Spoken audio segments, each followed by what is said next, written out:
Hello, അടിപൊളിയായിട്ട് ഒരുങ്ങി കെട്ടിയൊക്കെ ഇങ്ങനെ പോവുക. പക്ഷേ വീഡിയോ എടുക്കാനൊന്നും പറ്റിയില്ല. പോകുന്ന വീഡിയോ എന്തായാലും ഞാൻ എടുക്കുന്നുണ്ട്. ഞങ്ങൾ നേരെ കൊല്ലത്തോട്ട് പോവുക. ഇക്കാക്ക് ജ്യൂസ് കടയുണ്ടായിട്ട് ഞങ്ങൾ ജ്യൂസ് കടയിലേക്ക് വേണ്ടുന്ന സാധനങ്ങൾ എടുക്കാൻ വേണ്ടി പോവാം. പോയ പാടെ അവിടെ കൊല്ലത്ത് ചിന്നക്കടയിൽ ഈ കടയുടെ അടുക്ക തന്നെ ഒരു ഫയൽമാൻ ഹോട്ടൽ എന്ന് പറഞ്ഞുകൊണ്ടുണ്ട്. ഭയങ്കര റിച്ച് ഹോട്ടലാണ്. വീഡിയോ എടുക്കാനൊന്നും പറ്റിയില്ല, സോറി. അവിടെ കയറി ഞങ്ങൾ മട്ടൻ ബിരിയാണിയൊക്കെ തട്ടിയിട്ട് ഞങ്ങൾ ഇത് കണക്ക് അവിടോട്ട് പോയി സാധനം എടുക്കുന്ന കടയിൽ ചെന്നു. മൊത്തം ജ്യൂസ് ഐറ്റംസുകളായതുകൊണ്ട് ജ്യൂസിൻ്റേതായിട്ടുള്ള എല്ലാ സിറപ്പുകളും അതും ഇതുമെല്ലാം ഈ കടയിലുണ്ട്. അങ്ങനെയൊക്കെ ഓരോന്നൊക്കെ ഓർഡർ കൊടുത്തുകൊണ്ടിരുന്നപ്പോൾ ഞാൻ അവിടെ എല്ലാം നടന്ന് അവിടെ ഇരിക്കുന്ന എല്ലാ ഐറ്റം സാധനങ്ങളും ചിക്കൻ നട്ട്സ്, മാമൂസ് അങ്ങനെയുള്ള സാധനങ്ങളൊക്കെ ഉണ്ട്. പക്ഷെ അതൊന്നും എനിക്ക് വീഡിയോ എടുക്കാൻ പറ്റില്ല. അതൊക്കെ അവർ ഫ്രീസറിലാണ് വെച്ചേക്കുന്നത്. അതൊന്നും പോയി എടുക്കാൻ പറ്റിയില്ല. എങ്കിലും ബാക്കിയുള്ള സാധനങ്ങളെല്ലാം ഞാൻ അവിടെ നടന്ന് വീഡിയോ എടുത്തുകൊണ്ടിരുന്നു. അവിടെ മൊത്തം സ്റ്റോർ അവിടെ എല്ലാം നടന്ന് വീഡിയോ എടുത്തു. ഇക്കപ്പോഴത്തേന് എല്ലാ സാധനങ്ങളും എടുത്തു. ടിഷ്യൂ പേപ്പറും അതും ഇതും ഗ്ലാസ്സുകളും ജ്യൂസ് ഗ്ലാസ്സും എല്ലാം ഒക്കെ എടുത്ത് ഒരു ലോഡ് സാധനം ഉണ്ടായിരുന്നു.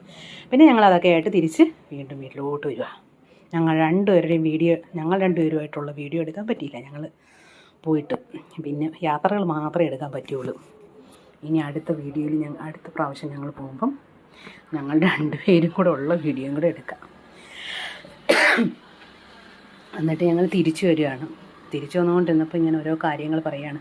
പണ്ട് ഞങ്ങളെ കടയിടാനൊരു സ്ഥലം നോക്കിയതും അവിടെ ഞങ്ങൾ വേസ്റ്റ് കുഴി എടുത്തതും ആ കുഴിയിൽ റിങ്ങിട്ടപ്പോഴത്തേന് ആ വസ്തുവിൻ്റെ ഉടമസ്ഥൻ വന്ന് പറഞ്ഞു, ഇവിടെയല്ല കുഴി എടുക്കേണ്ടുള്ളൂ, അപ്പുറത്താണ് എടുക്കേണ്ടുള്ളൂ എന്ന്. ആ റിങ് വീണ്ടും ഇളക്കി ഞങ്ങൾ അപ്പുറത്ത് കുഴി എടുത്ത് ആ റിങ് അവിടെ ഇറക്കിയിട്ട് എല്ലാം റെഡിയാക്കി വന്നിട്ട് എഗ്രിമെൻ്റ് എഴുതാൻ പോയപ്പോഴത്തേന് അയാൾ പറയാം, അയാൾക്കൂടെ ചേട്ടൻ വന്ന് കോടതി കേസ് കിടക്കുന്ന വസ്തു ഇവിടെ സാധനങ്ങൾ വിൽക്കാൻ പറ്റത്തില്ല, കടയിടാൻ പറ്റത്തില്ല എന്ന് പറഞ്ഞു.